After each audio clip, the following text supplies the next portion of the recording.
Suffering is pain, and the suffering is anxiety and uncertainty, and the suffering is hopelessness. But the consequence of all that is that you get bitter.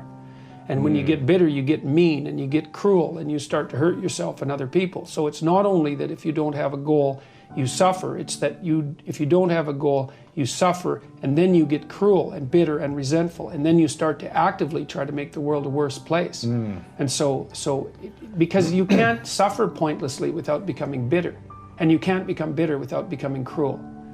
So you need an aim. The question is, then the question, of course, is what you should aim. Yeah, a better aim, that's for sure. So then the question is, what should your aim be? It's not easy to ask people to say, well, it's easy to ask them, what do you want in your life? It's a very hard question to answer because it's too vague and grand. Eh? So we help, in the Future Authoring Program, we help people break that down. So, okay, so here's the situation. So put yourself in the right frame of mind. So what's the right frame of mind? It's like rule 2 in this book. Treat yourself like you're someone responsible for helping. You're someone that you are responsible for helping. So what that means is you have to start from the presupposition that despite all your flaws and insufficiencies, that it's worth having you around and that it would be okay if things were better for you. So you need to take care of yourself like you're taking care of someone you care for. So there's a bit of a detachment in that.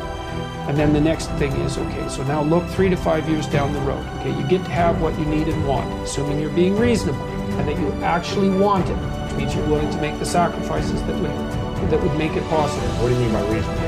Well, that's the next thing. Well, within your grasp, that would be something. What if something is out of your grasp, but you still push hard enough? Well, then you need an incremental plan, right? You need to break that goal down into steps. Not some crazy goal within a year that's like you haven't even done the work to master a skill yet. Yeah, I got it. Well, that's it. And you can have a high-end goal, and more power to you if you do. But you need it. Yeah. Well, you need a pathway to it. Absolutely. You know, if it's 10 stories up above you, you need a staircase to get there, right? And so you have to build the staircase too.